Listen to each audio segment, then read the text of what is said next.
Good evening, councillors. Good evening, Chairman. And good evening to those watching on the web. Draw your attention to the fire regulations. You all know that. Please switch mobile phones silent or off. Let's move on then, straight into the introductions. First of all, we all know Lewis Jones, our planning lawyer. And then coming round, Beth Howland-Smith, Development Control Manager, followed by Jane McCullum, Planning Officer, followed by Rachel Callis, followed by Patrick Arthurs, who's the new Deputy Development Control Manager. So there we are. What? Yeah. Give us time, Jim, give us time. Yeah. We'll move on then. The minutes of the meeting on the 2nd of January have been on the table for half an hour before the meeting. Is it your wish I sign them as a true record? Agreed. Thank you. Apologies for absence, Emma. We have apologies from Councillors Hesse and Carol King.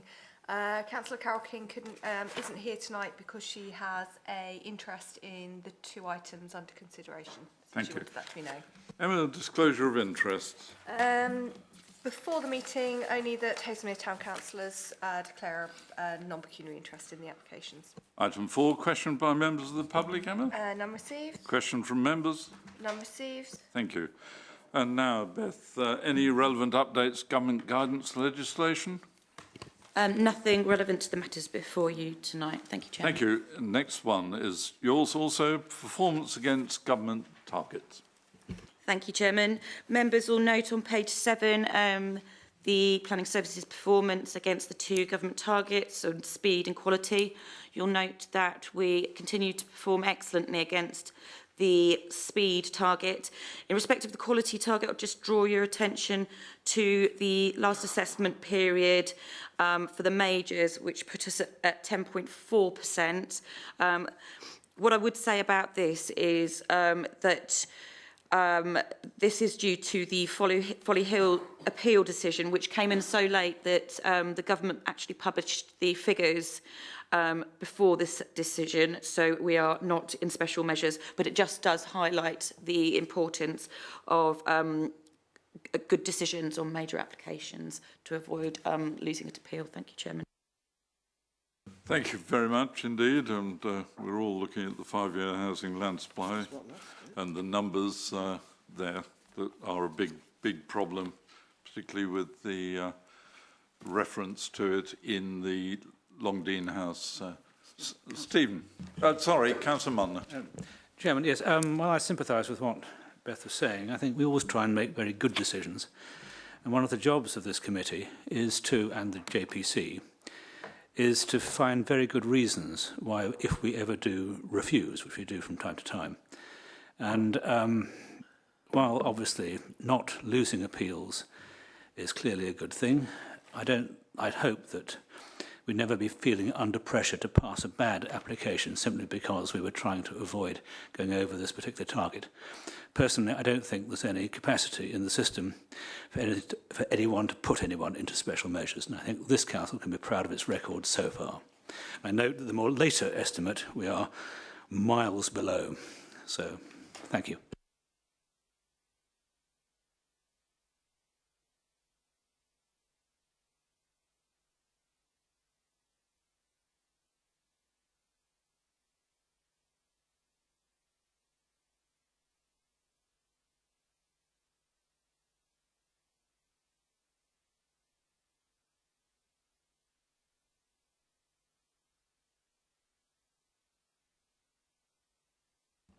Thank you.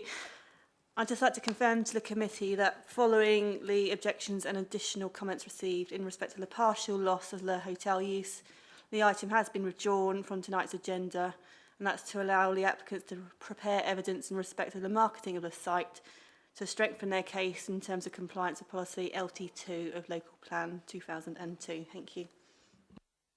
Thank you, Rachel. David Rand, Councillor Rand. Thank you, Mr. Chair. And just a very, very minor point of perhaps order. Is it the Georgian House Hotel? They dropped the word house a couple of years ago. I suppose we ought to be accurate in the name of the place. Thank you. Rachel? I don't know that answer, but happy to seek clarity for you before we bring it before an agenda subsequently. Thank you.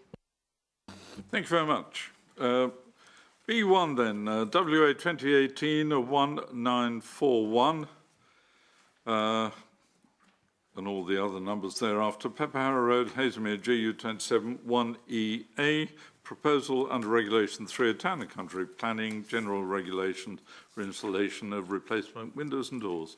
Jay McCullum. Can I raise a point of order, Chairman, please? Certainly. I think we're all thinking the same, and we understand that this belongs to Waverley, so these things come here. But why are replacement windows before the committee? Because I think we all know hundreds of houses, probably in Haslemere, that have had this done, and nobody has planning permission. So could we have an explanation as why it is necessary? Beth. Thank you, Chairman.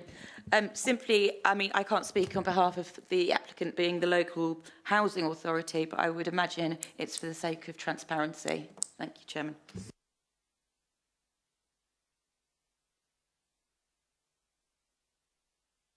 Sorry, Beth, I missed that. Could you just say it again? I do apologise. What I was saying, Chairman, was with the local planning authority as planning officers, the applicant is the local housing authority, and I can only imagine it's in the interest of being completely transparent. Thank you, Chairman. Thank you for that. So, Jane McMullen.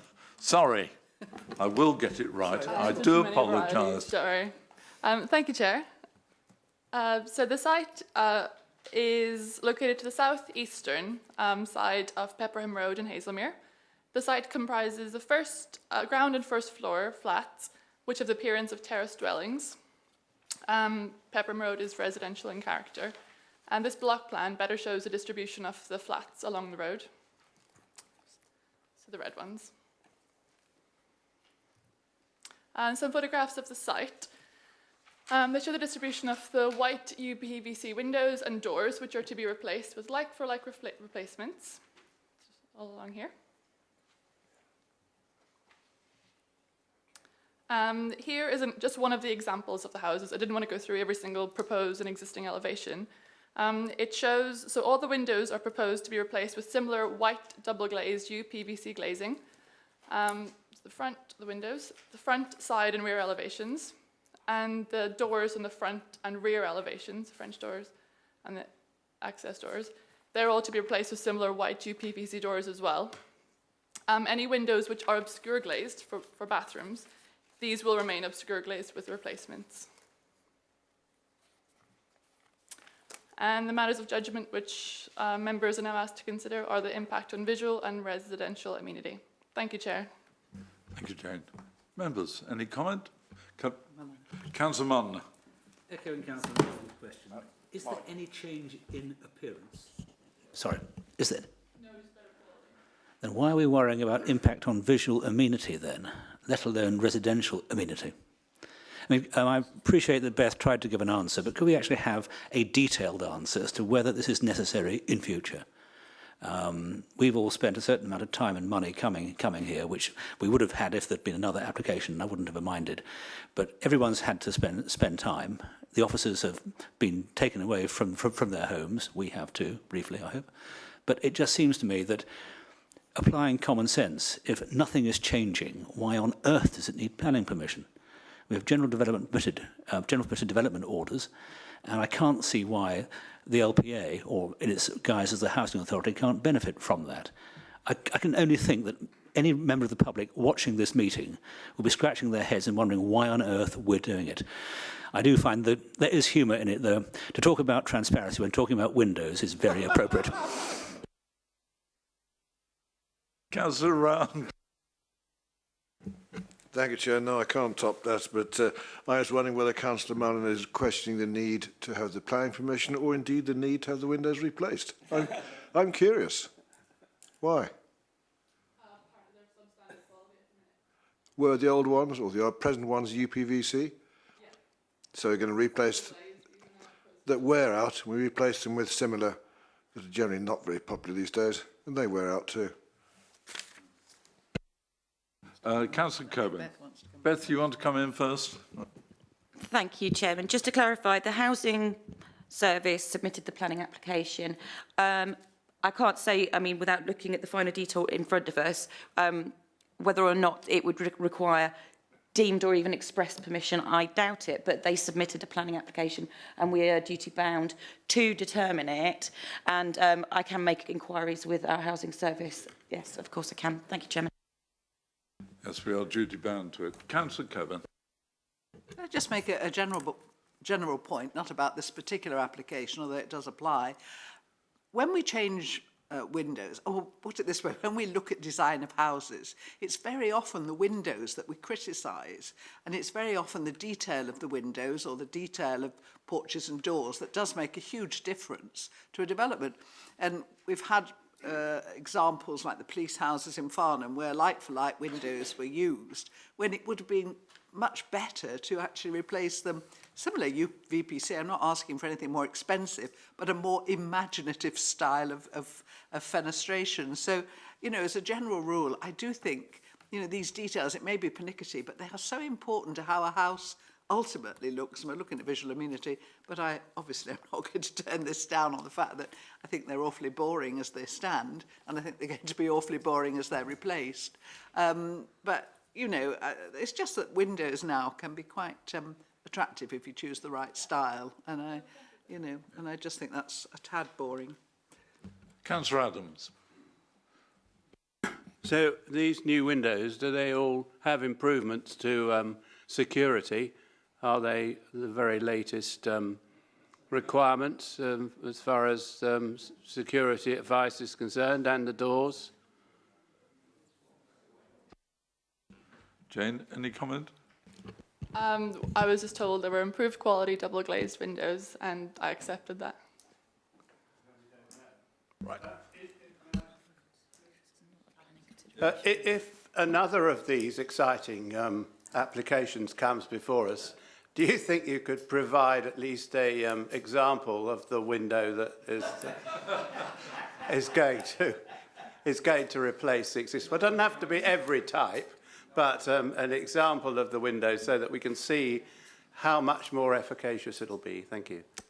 We'll feed that back also. Thank you. Let's move to the recommendation that subject to conditions 1 to 2 and informatives 1 permission be granted. Those in favour, please show.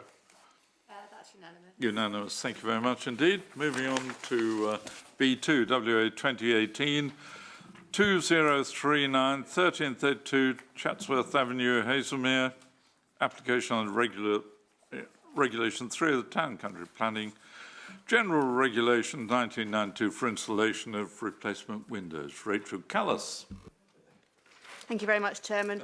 I won't repeat too much of what you've heard on the previous application. This application is within a developed area of Hazelmere, existing residential area. It's a sort of one building containing an upper floor and a ground floor flat. Turning to the site photographs, you'll see it's a sort of similar nature to the style of property we saw previously. This is front elevation, side elevation, and the rear elevation. This is a setback portion of the front elevation just here. Here we'll see the proposed elevations. Not a lot to see because again it's replacing double glazed UPVC windows with further double glazed UPVC windows. But nonetheless, you'll see the format of the windows on screen for you here. So turning straight to the determining issues, which remain as you've just heard for the previous application. The matters of judgment are the impact on visual amenity and the impact on residential amenity. There's a short update on your update sheet for this item. The recommendation remains as set out and is for approval. Thank you, Chairman. Rachel, thank you very much. May I move straight to recommendation? Well, Councillor Mumner. Just to, while respecting Councillor Coburn's sage comments about how windows can improve things, which they most certainly can, I don't care to preface my remarks with a question: was there any change in appearance? And it's the absence of change in appearance which is puzzling me as to why we need planning permission. If there had been a change of appearance and an improvement in many people's eyes, perhaps a dramatic one, then I think planning permission might well be needed. But it's where we appear to be replacing like with like that I am still baffled, and I'm looking forward very much to the detailed written answer as to why the Housing Authority felt they had to get planning permission. And I hope it's something more substantial than transparency. Thank you, and I hope Beth and Patrick will come up with a good answer for that one. But, okay, moving straight to recommendation then. Subject conditions 1 and 2 and form 2-1 permission be granted. Those in favour, please show. Thank you very much. Unanimous. Unanimous, permission granted. That concludes our meeting. Thank you all very much indeed. Safe journey home.